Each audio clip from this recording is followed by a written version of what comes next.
Jai Shri Krishna, Chaitanya, Prabhu Nityananda, Shri Advaita Gadadhar, Srivasadi Gaur Bhaktivinoda.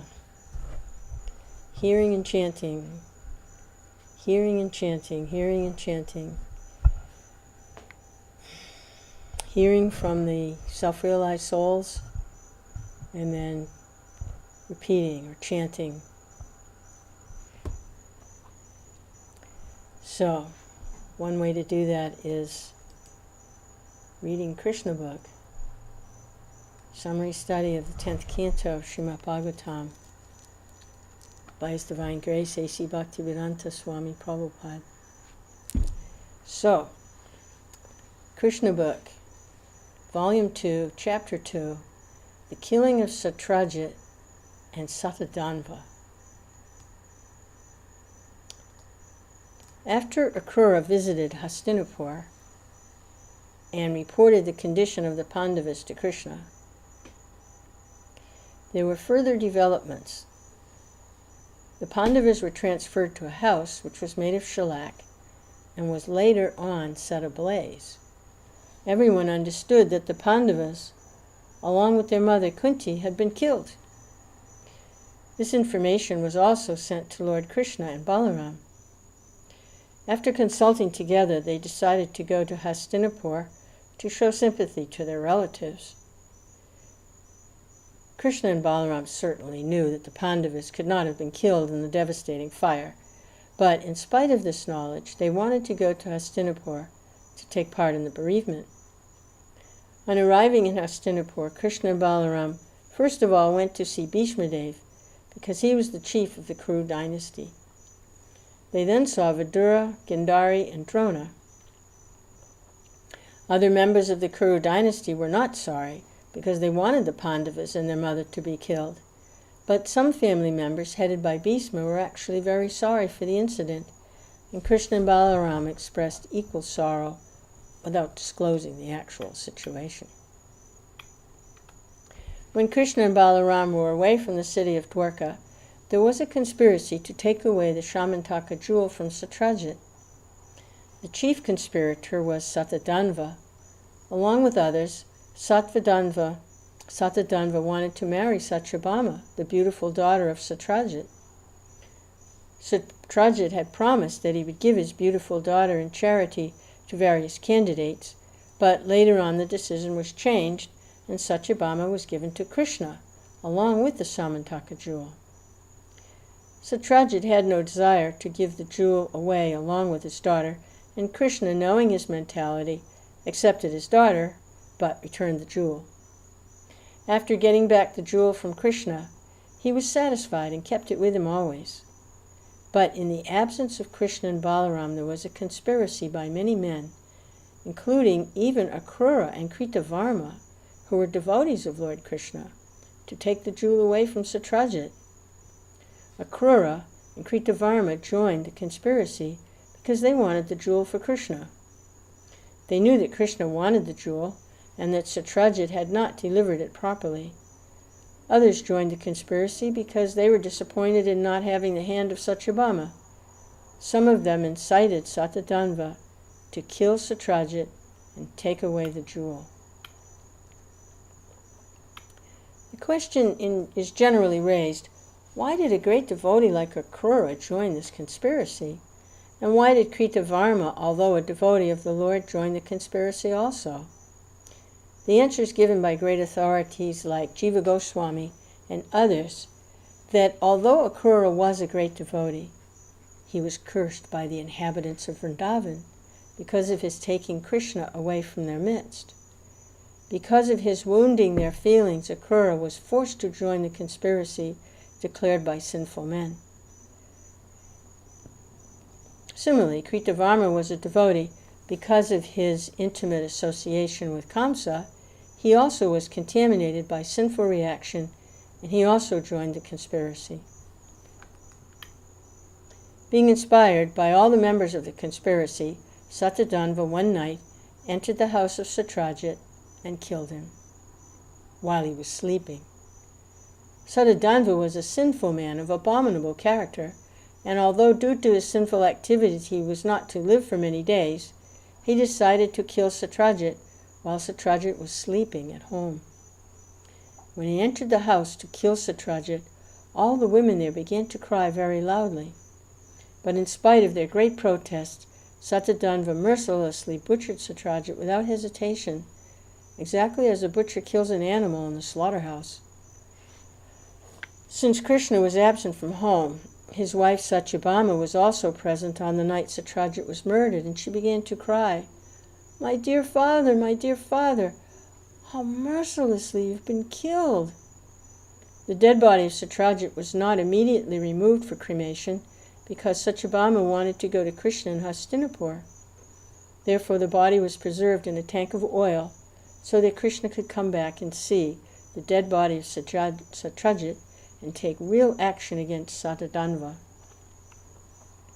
Satyabhama immediately started for Hastinapur to inform Krishna about the ghastly death of her father. When Krishna was informed by Satyabhama of the murder of his father-in-law, he began to lament like an ordinary man. His great sorrow is again a strange thing. Lord Krishna has nothing to do with action and reaction, but because he was playing the part of a human being, he expressed his full sympathy for the bereavement of Satyabhama, and his eyes filled with tears upon hearing about the death of his father-in-law. Thus he began to lament, "Oh, what unhappy incident has taken place." In this way, both Krishna and Balaram, along with Satyabhama, the wife of Krishna, immediately returned to Dwarka and began to make plans to kill Satadhanva and take away the jewel.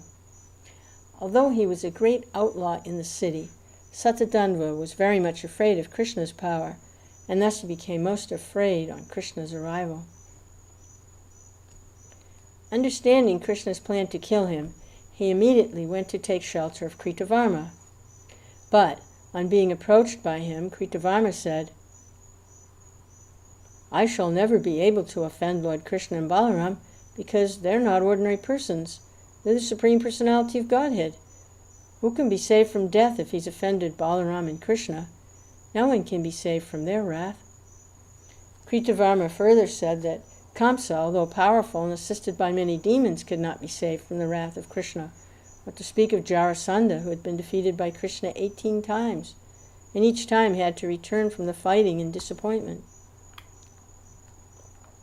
When Satadhanva was refused help by Kritavarma, he went to Akrura and implored him for help.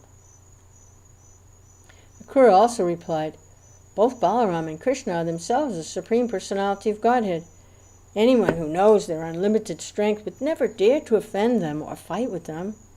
He further informed Satadhanva, "Krishna and Balaram are so powerful that simply by willing they're creating the whole cosmic manifestation, maintaining it and dissolving it. Unfortunately, persons who are bewildered by the illusory energy cannot understand the strength of Krishna, although the whole cosmic manifestation is fully under his control." He cited as an example that Krishna, even at the age of 7 years, had lifted Govardhan Hill and had continued to hold up the mountain for 7 days, exactly as a child carries a small umbrella. Akrura plainly informed Satadhanva that he would always offer his most respectful obeisances to Krishna, supersoul of everything that is created, and the original cause of all causes. When Akrura also refused to give him shelter, Satadhanva decided to deliver to the hands of Akrura the Shamantaka jewel. Then, riding on a horse which could run at great speed and up to 400 miles at a stretch, he fled the city. When Krishna and Balaram were informed of the flight of Satadhanva, they mounted their chariot, its flag marked by the picture of Garuda, and followed immediately. Krishna was particularly angry with Satadhanva and wanted to kill him because he had killed Satrajit, a superior personality. Satrajit happened to be the father-in-law of Krishna, and it is the injunction of the Shastras that anyone who has rebelled against a superior person, or Guru Druha, must be punished in proportion to the volume of offense. Because Satadhanva had killed his father-in-law, Krishna was determined to kill him by any means. Satadhanva's horse became exhausted and died near a garden house in Mathila. Unable to take help of the horse, Satadhanva began to run with great speed. In order to be fair to Satadhanva, Krishna and Balaram also left their chariot and began to follow Satadhanva on foot. While both Satadhanva and Krishna were running on foot, Krishna took his disc and cut off the head of Satadhanva. After Satadhanva was killed, Krishna searched through his clothing for the Shamantaka jewel, but he could not find it. He then returned to Balaram and said, "We have killed this person uselessly because the jewel is not to be found on his body." Shri Balaram suggested, "The jewel might have been kept in custody of another man in Dwarka, so you'd better return and search it out." Shri Balaram expressed his desire to remain in Mithila city for some days because he enjoyed an intimate friendship with the king. Therefore Krishna returned to Dwarka and Balaram entered the city of Mithila. When the king of Mithila saw the arrival of Shri Balaram in his city, he became most pleased and received the Lord with great honor and hospitality. He presented many valuable presents to Balaramji in order to seek his pleasure. At that time, Shri Balaram lived in the city for several years as the honored guest of the king of Mithila. Janaka Maharaj.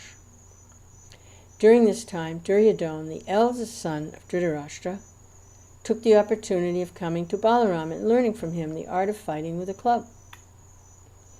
After killing Satadhanva, Krishna returned to Dwarka, and in order to please his wife Satyabhama, he informed her of the death of Satadhanva, the killer of her father. But he also informed her that the jewel had not been found in his possession.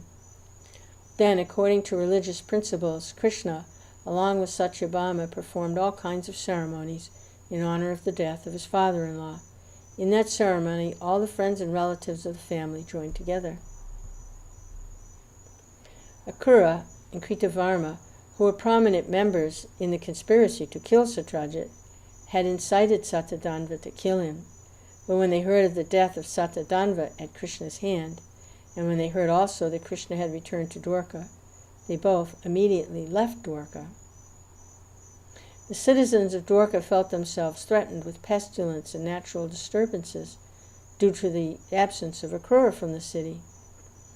This was a kind of superstition because, while Lord Krishna was present there could not be any pestilence, famine, or natural disturbances. But in the absence of Akrura, there were some disturbances in Dwarka. Once, in the province of Kashi, within the barricade of Varanasi, there was severe drought and practically no rainfall. At that time, the king of Kashi arranged the marriage of his daughter, known as Gandhini, with Svalpalka, the father of Akrura.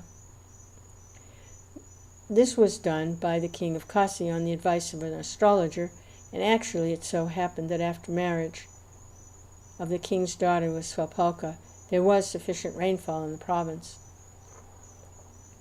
Due to this supernatural power of Svalpalka, his son Akrura was also considered equally powerful, and people were under the impression that wherever Akrura or his father remained, there would be no natural disturbance, famine, or drought. That kingdom is considered to be happy where there's no famine, pestilence, or excessive heat and cold, and where people are happy mentally, spiritually, and bodily. As soon as there's some disturbance, people consider the cause to be due to the absence of an auspicious personality in the city.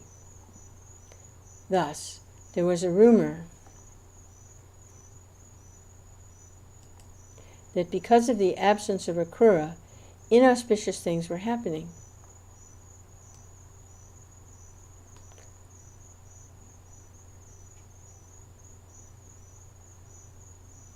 After the departure of Akrura, some of the elderly members of the town began to perceive that there were also inauspicious signs due to the absence of the Shamantaka jewel.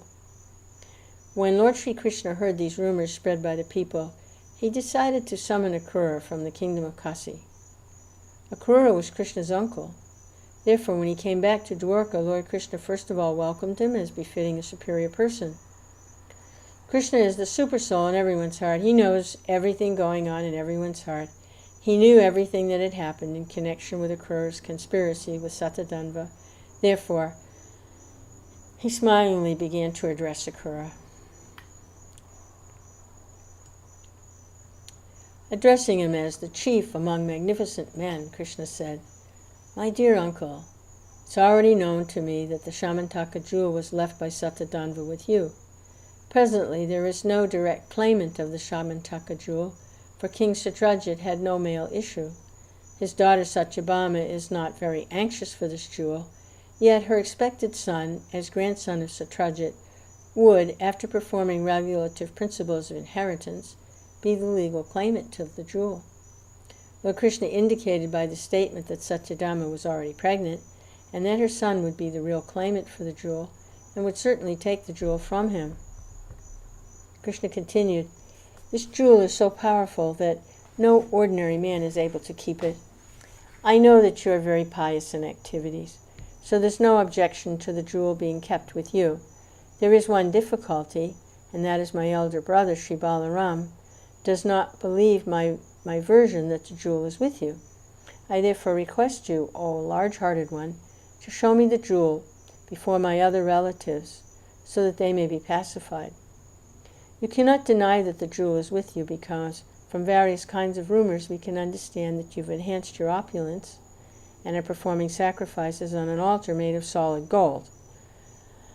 The properties of the jewel were known. Wherever the jewel remained, it would produce for the keeper almost 9 mounds of pure gold daily. Akrura was getting gold in that proportion and was distributing it very profusely at sacrificial performances. Lord Krishna cited Akrura's lavishly spending in gold as positive evidence of his possessing the Shamantaka jewel. When Lord Krishna, in friendly terms and sweet language, impressed Akrura about the real fact, and Akrura understood that nothing could be concealed from the knowledge of Sri Krishna, he brought the valuable jewel shining like the sun and covered by cloth and presented it before Krishna. Lord Krishna took the Shamantaka jewel in his hand and showed it to all his relatives and friends present there, and then again returned the jewel to Akrura in everyone's presence, so that they would know that the jewel was actually being kept by Akrura in Dwarka city. The story of the Shamantaka jewel is very significant. In the Srimad Bhagavatam, it's said that anyone who hears the story of the Shamantaka jewel, or describes it, or simply remembers it, will be free from all kinds of defamation and reactions of all pious activities, and thus will attain the highest perfectional condition of peace. Thus end the Bhaktivedanta purport of the 2nd volume, 2nd chapter of Krishna, the killing of Satrajit and Satadhanva.